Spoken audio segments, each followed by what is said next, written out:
Pansamantala nang nakakalaya ang dating broadcaster na si Jay Sonza. Pinayagan siyang makapagpiyansa matapos arestuhin dahil sa pagpapakalat umano ng fake news ukol sa kalusugan ni Pangulong Bongbong Marcos.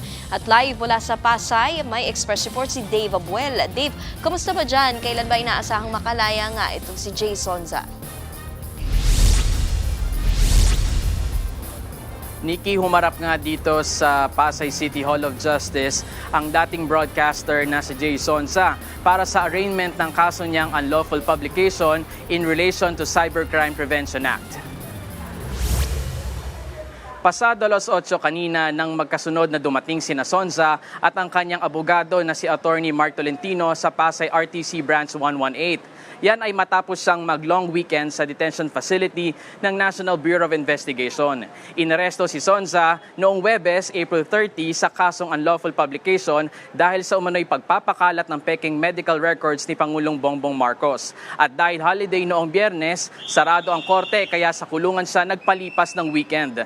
Nauna ng kwinestyon ni Attorney Tolentino ang arrest warrant laban sa kanyang kliyente dahil not bailable ang nakasaad dito. Itinuwid naman ng korte ang naunang warrant at pinayagang magpiyansa ng 10,000 piso si Sonza. Pakinggan natin ang pahayag ni Attorney Tolentino.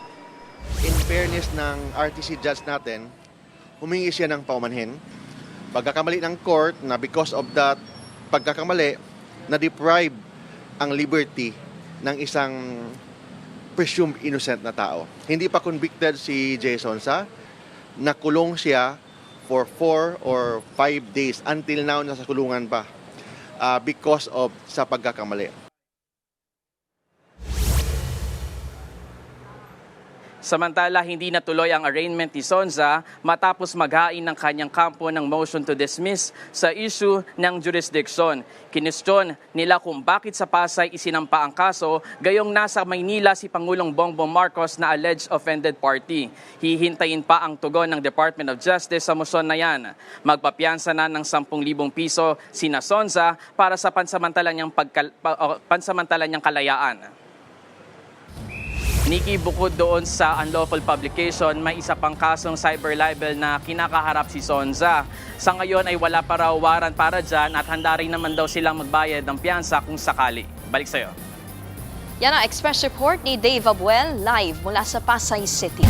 Mga kapatid, Nikki de Guzman po. Para sa pasada ng mga rumaratsyadang balita, mag-follow at mag-subscribe na sa social media pages ng News 5.